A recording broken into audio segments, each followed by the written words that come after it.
하나님의 그 은혜가 임하시기를 주의 이름으로 축원합니다. 바다 생선 중에 도다리와 광어가 있습니다. 도다리와 광어는 보이시는가요? 보이다시피 도다리와 광어는 생김새가 아주 비슷해서 언뜻 보면 어떤 것이 도다리인지 어떤 것이 광어인지 전혀 구분이 안 갑니다. 좌광우도 자 보십시오. 이 가운데를 중심으로 여기 보면 눈이 왼쪽에 있으면 광어고 눈이 오른쪽에 있으면 도다리입니다. 구분하겠죠? 납작한데 눈이 내가 볼 때 왼쪽에 있으면 광어고 오른쪽에 있으면 도다리다 그럽니다. 자, 지금은 도다리가 양식이 되지만 옛날에는 도다리가 양식이 안 되었어요. 그래서 양식이 되는 광어보다 가격이 도다리가 훨씬 비쌌습니다. 그러면 도다리 양식을 할 수 없었던 이유가 뭘까요? 그것은 도다리는 굶어 죽어도 더러운 것은 먹지 않았기 때문이라고 합니다. 그래서 양식이 되지 않았다는 거예요. 굶어 죽어도 오직 깨끗한 것만 먹는 도다리는 오늘 이 시대를 살아가는 우리 그리스도인에게 매우 큰 교훈을 주고 있습니다. 우리 그리스도인은 도다리처럼 굶어 죽어도 거룩한 하나님 말씀만 먹고 살아야 됩니다. 만일 우리가 세상 사람들처럼 적당히 신앙생활을 하게 되면 누릴 것 다 누릴 수 있고 먹을 것 다 먹을 수 있고 또 이제는 편안하게 인생을 살 수 있을 것입니다. 하지만 이런 사람은 진짜 그리스도인이 아닙니다. 우리가 도다리처럼 깨끗하고 거룩하게 신앙생활을 해야만 하는 이유는 하나님의 뜻이기 때문에 그렇습니다.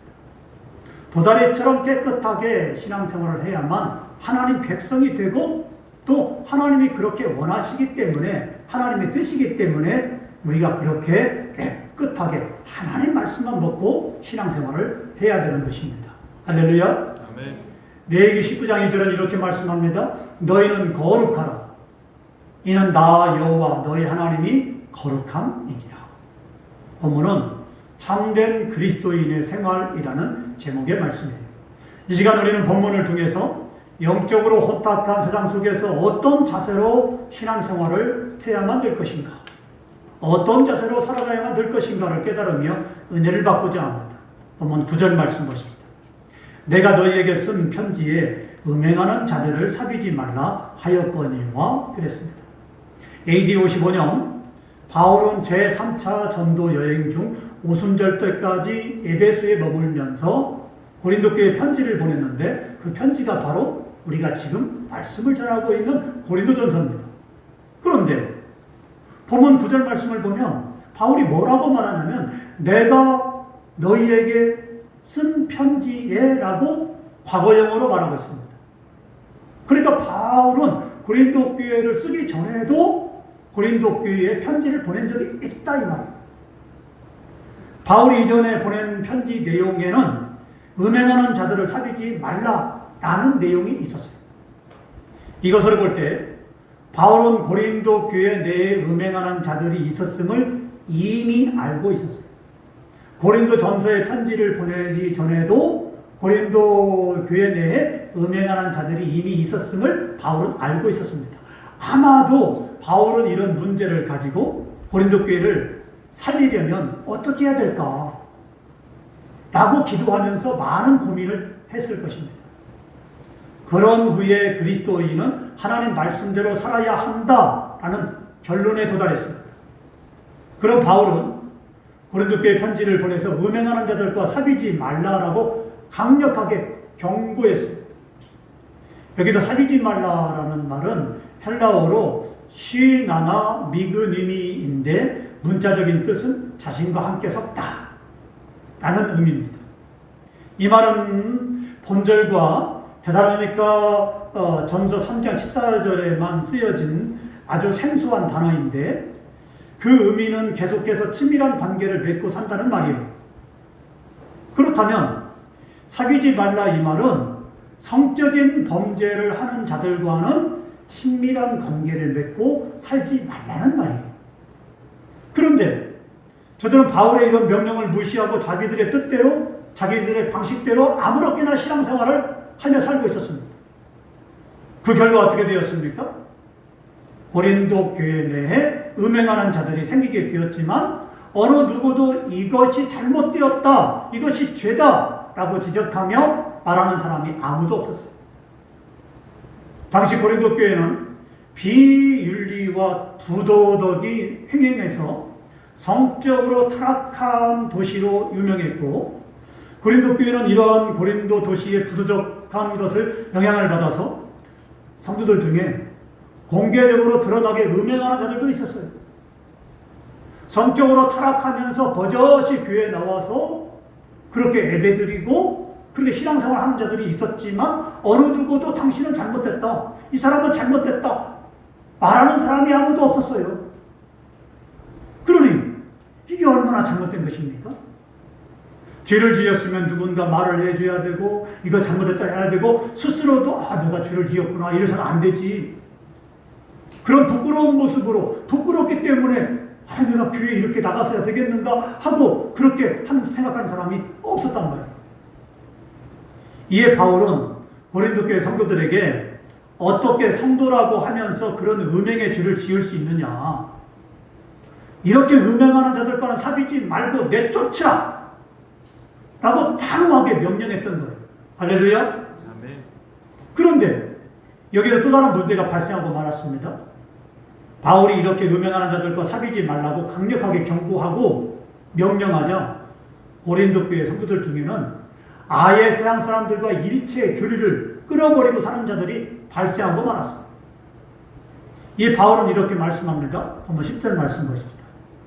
이 말은 이 세상에 음행하는 자들이나 탐하는 자들이나 속여 빼앗는 자들이나 우상 숭배하는 자들을 도무지 사귀지 말라 하는 것이 아니니 만일 그리하려면 너희가 세상 밖으로 나가야 할 것이라.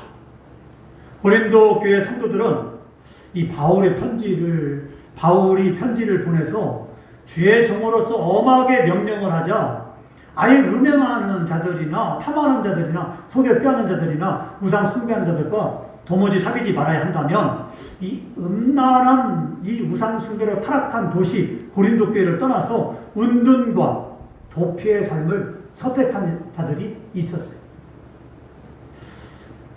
자, 이렇게 살면 문제가 없을까요?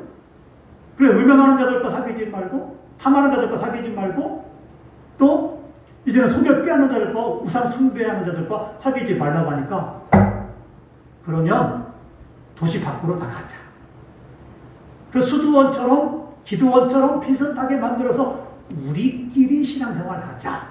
이렇게 하는 사람이 발생했다. 자, 이렇게 하면 문제가 없냐 이 말이죠. 옛날에 예수 믿는 사람들끼리만 모여 살자 해서 뭐가 생겼습니까? 신앙촌이 생겼어요. 이 신앙촌에서는 예수 믿는 사람들끼리 모여서 농사를 짓거나 물건을 만들어 팔았습니다. 한때는 신앙촌에서 만드는 물건의 질이 참 좋다라고 입소문이 나서 신앙촌 물건을 파는 가게들이 전국적으로 많이 생겼어요. 그리고 많은 사람들이 물건을 사서 보니까 세상에서 파는 물건보다도 신앙촌에서 파는 물건이 더 좋은 거예요. 그래서 신앙촌의 물건들을 많은 사람이 애용을 했습니다. 하지만 몇 년이 지나자 이런 신앙촌에도 문제가 생겼는데 술집이 생기고 세상 사람들과 별반 다를 바 없이 되고 말았어요. 또 기도원이나 수도원을 만들어 믿는 사람끼리 경건하게 살자 해서 기도원이 많이 생겼고 수도원도 만들어 보았지만 경건하게 살자 했지만 모인 사람들끼리 서로 시기하고 질투함으로 이건 역시 세속화되고 말았습니다. 결혼할 걱정도 없고 자식 걱정도 없고 혼자이니 먹고 살 걱정도 없고 좀 고생은 되더라도 깨끗하게 경건하게 살 수 있겠다 해서 천주교 신부들과 수녀들이 결혼을 하지 않고 신부가 되고 수녀원에 들어가서 수녀가 되었지만 여기에도 얼마나 시기와 질투와 성적인 타락이 있었는지 모릅니다. 경건해야 되는데 경건하지 못하고 오히려 거기에도 성적인 범죄가 난무하고 말았습니다. 더러운 생각하지 않고 더러운 건 보지 않고 더러운 행동도 하지 않고 살았으면 좋겠다 해서 세상을 떠나 산으로 광야로 들어가 보았지만 사람들이 모인 곳에는 언제나 문제가 이렇게 발생했더라 이 말이죠. 중요한 것은 어디에 사느냐가 이것이 문제가 아니라 어떻게 사느냐 이것이 중요한 문제입니다. 아무리 세상의 노아 시대나 소돔과 고모라 때처럼 성적으로 타락하고 정의와 공의가 경계가 무너져 법이 무너지고 세상 사람들이 포악하게 살아간다 할지라도 우리 그리스도인으로서 삶의 방식과 자세와 기준을 가지고 살아야 됩니다. 할렐루야. 그러니까 세상이 타락했다 이게 문제가 아니에요. 세상이 엉망이 되었다, 정의가 사라졌다, 공의가 사라졌다 이게 문제가 아니라 우리는 그런 속에 살면서도 그리스도인답게 하나님 말씀으로 살아야 된다 이 말이에요. 세상 사람들에게 그리스도인이 이렇게 산다는 걸 삶을 통해서 보여줘야 돼요. 지금 바울은 이것을 말씀하고 있습니다. 그러므로 음행하는 자들, 탐하는 자들, 속여 빼앗는 자들, 우상 숭배하는 자들과 도무지 사귀지 말라는 것이 아니다.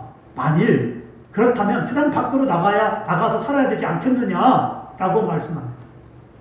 바울이 말하고자 하는 핵심은 뭐냐? 불신자들과의 관계를 전면 단절하는 것이 아니라 세속적인 가치와 단절하는 것이다. 바로 그겁니다. 세상 사람들과 섞여 살지만 그들과 같은 가치관이나 그들과 같은 삶의 방식이나 그들과 같은 모습으로 살지 말라는 거예요. 만일 우리가 믿음이 있다 하면서 교회 다닌다 하면서 세상 사람들이 추구하는 가치관과 똑같다면 그들과 같은 모습으로 살아간다면 과연 그 사람이 그리스도인입니까? 세상 사람들이 나는 부자 될래, 부자 되세요, 부유함을 가치를 두고 부자로서 삶을 그렇게 살아가려고 한다면 그럼 우리도 그렇게 그런 모습으로 살아간다면 그게 바로 믿는 사람의 가치관이냐 이 말이에요. 그렇다고 부자가 되지 말라는 말이 아니에요. 그런 수단과 방법을 가리지 않고 하나님 말씀대로 하지 않고 그렇게 우리가 살아간다면 그거는 아니죠. 우리 그리스도인은 그렇게 살지 말자 이 말입니다. 세상 사람들이 말하는 모습으로 행동하는 모습으로 그들과 똑같은 모습으로 살아간다면 어떻게 그 사람을 가리켜서 그리스도인이냐, 믿는 사람이냐, 교회 다니는 사람이냐라고 말할 수 있느냐 이 말이에요. 그런 사람은 그리스도인이라고 볼 수가 없죠. 왜냐하면 그건 내가 말하는 것이 아니라 다른 사람이 말하는 것이 아니라 성경이 그렇게 말하고 있기 때문에 그래요. 우리 그리스도인은 빛과 소금으로 살려는 삶을 살아야 됩니다. 왜냐하면 예수님 말씀처럼 너희는 이미 세상의 소금이다, 세상의 빛이다라고 말씀하셨기 때문에 그렇습니다. 할렐루야. 네. 우리가 예수님을 구주로 영접하는 순간 우리는 이미 세상의 빛과 소금이 되었어요. 예수님은 이런 우리 그리스도를 향해서 이렇게 말씀하십니다. 마태복음 5장 13절로 15절 말씀 보면 너희는 세상의 소금이니 너희는 세상의 빛이라. 너희 빛이 사람 앞에 비치게 하여 너희로 착한 행실을 보고 하늘에 계신 너희 아버지께 영광을 돌리게 하라. 그래서 소금이 만일 맛을 잃어버리면 무엇을 쓸 데 있겠느냐? 다만 밖에 버려져 사람들의 발에 밟힐 뿐입니다. 그렇지 않습니까? 우리 여자분들, 여러분들이 집에 가서 요리를 하는데 가족을 위해서 밥을 하고 국을 끓이고 요리를 하는데 소금을 이렇게 쳤는데 맛이 안 나요. 소금을 한 숟갈을 쳐도 소금을 한 주먹을 쳐도 전혀 짠맛이 나지 않아요. 지금 소금은 한 가마니가 있는데 이 소금이 전혀 딴 맛이 안 나요. 그러면 여러분은 어떡합니까? 그 소금을 애지중지하면서 그 소금을 아껴 씁니까? 아니면 밖에 버려버립니까? 밖에다 버려버리죠. 짠맛이 안 나는 소금은 한 가마니가 있어도 아무 쓸데없어요. 교회에 수만 명이 모이고 수천 명이 모인 큰 교회라 할지라도 그 사람들이 소금에 짠맛이 없다면, 믿음에 짠맛이 없다면, 맛이 없다면 아무 쓸데가 없어요. 그런 교회는 교회가 아니고 그런 모인 사람은 수만 명이 모였다 할지라도 그건 그리스도인이 아니에요. 그러나 우리 교회처럼 그렇게 적은 숫자가 모였을지라도 많은 숫자가 모이지 않았을지라도 바로 세상에 대해서 그리스도인답게 살고 소금된 짠맛이 있고 맛을 낸다면 바로 이 교회가 참 교회고 바로 여러분들이 참된 그리스도인인 줄로 믿습니다. 할렐루야. 바로 그런 삶을 살아야 돼요. 그러므로 우리 그리스도인은 의로 불의를 이기고 선으로 악을 이기고 진리로 비진리를 이겨야 됩니다. 성도들이 가장 경계해야 대상은 불신자 세상 사람들이 아니에요. 성도들이 가장 경계해야 될 사람은 교회 안에 있는 거짓 성도예요. 교회 안에서 예수님을 믿는다 하면서도 전혀 믿음이 없이 살아서 전혀 다른 세상 성도들을 죄로 물들이는 사람. 이런 사람은 성경 말씀처럼 사귀지도 말고 함께 먹지도 말아야 돼요. 왜냐하면 이렇게 하지 않으면 결국 교회가 무너지게 되기 때문에 그렇습니다. 본문 11절은 이렇게 말씀합니다. 이제 내가 너희에게 쓴 것은 만일 어떤 형제라 일컫는 자가 음행하거나 탐욕을 부리거나 우상숭배를 하거나 모욕하거나 술 취하거나 속여 빼앗거든 사귀지도 말고 이런 자와는 함께 먹지도 말라 합니다. 지금 바울이 말하는 것은 세상 밖에 있는 사람을 말하고 있는 것이 아니라 이 말이에요. 교회 안에 있으면서 버젓이 음행을 저지르고 죄 가운데 살고 아무렇게나 말하고 아무렇게나 행동하고 자기 멋대로 행동하고 목사님 말씀 듣지 않고 하나님 말씀대로 순종하지 않으면서 그렇게 죄 가운데 살아간다면 그 사람은 어떻게 교회 아무리 나와서 예배 드리고 아무리 봉사하고 헌신한다 할지라도 그 사람은 절대 그리스도인이 아니에요.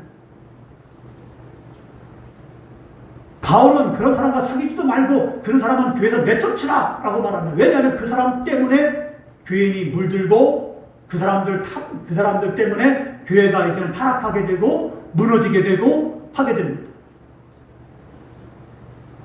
바로 그렇기 때문에 우리는 그런 사람과 사귀지 말라는 바울의 명령, 말씀을 잘 들어요. 여기도 바울이 말하는 어떤 형제는 신앙생활을 잘 하다가 한 번 실수해서 범죄한 성도가 아니에요. 그럼 누구일까요? 의도적으로 상습적으로 불의를 행하며 죄를 짓고 회개할 줄 모르는 주의 권면을 무시하며 하나님을 영광을 가리고 하나님의 교회를 욕되게 만드는 자예요. 이런 자들은 교회 안에서 형제라 불리지만 사실은 거짓 성도예요. 이런 자들은 사탄이 교회를 무너뜨리려고 성도들을 멸망길로 가게 하기 위해서 교회 내에 심어놓은 가라지입니다. 이런 자들은 나쁜 누룩과 같은 자들이에요. 이런 자들과 어울리면 성도들이 금방 죄악에 물들게 됩니다. 그래서 바울은 이런 자들과는 함께 먹지도 말고 내쫓으라고 강력하게 권면했던 거예요. 성도들은 거짓 성도를 하나님 말씀으로 판단해야 됩니다. 그런 후에 본문 13절 말씀처럼 교회에서 출교하고 과감하게 내쫓아내버려야 됩니다. 왜냐하면 교회는 성도들을 악한 세력과 악한 자들로부터 보호해야 될 의무가 있기 때문에. 그래서 오늘날에도 교회 신천지들이 버젓이 들어와가지고 그렇게 교회를 문란을 일으키고 그리고 목사님과 성도를 이간질시키고 하는 경우가 있습니다. 교회들은 어떻게 했습니까? 신천지를 발각해서 내쫓았죠. 자, 그런 이단들, 잘못된 자들은 과감히 내쫓아버려야 됩니다. 왜냐하면 그 사람들 믿는 자가 아니에요. 실상은 거짓 성도요. 실상은 사탄의 그런 역사들입니다. 그렇기 때문에 강력하게 내쫓으라 하는 것입니다. 징계의 목적은 회개입니다. 회개하게 함으로 구원의 길로 인도하는 것이 징계의 목적이죠. 그러나 징계를 받았음에도 불구하고 회개하지 않을 경우에는 이방인과 세리처럼 여기라라고 성경은 이렇게 말씀하고 있습니다. 마태복음 18장 17절 말씀에 만일 그들의 말도 듣지 않거든 교회에 말하고 교회의 말도 듣지 않거든 이방인과 세리와 같이 여기라 그랬습니다. 성도들이 이렇게 말합니다. 저렇게 권면합니다. 그렇게 안 들어요. 그러면 목사님이 가서 권면합니다. 목사님이 간다는 건 교회가 움직이는 거예요. 교회가 가는 거예요. 목사님이 가서 권면했는데도 불구하고 목사님 말씀도 안 들어요. 그러면 어떻게 하라는 것입니까? 이방인과 세리처럼 여겨라. 이렇게 말하고 있습니다. 사랑하는 성도 여러분, 지금 우리는 영적으로 혼탁한 세상에서 살고 있습니다. 누가 그리스도인인지 누가 믿는 사람인지 세상 사람인지 도대체 구별이 안 돼요. 적당히 그렇게 신앙생활 하는 사람들이 얼마나 많은지 모릅니다.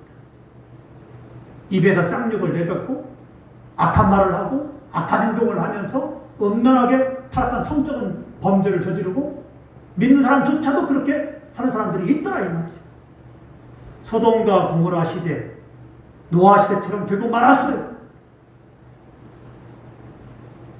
이런 시대에 우리는 우리의 믿음을 지키며 세상에 물들지 말고 더욱 빛과 소금된 삶을 살아야 됩니다. 그러므로 교회를 지키고 내 믿음을 지켜서 참된 그리스도 삶을 살아가는 저와 여러분 되기를 주의 이름으로 축원합니다.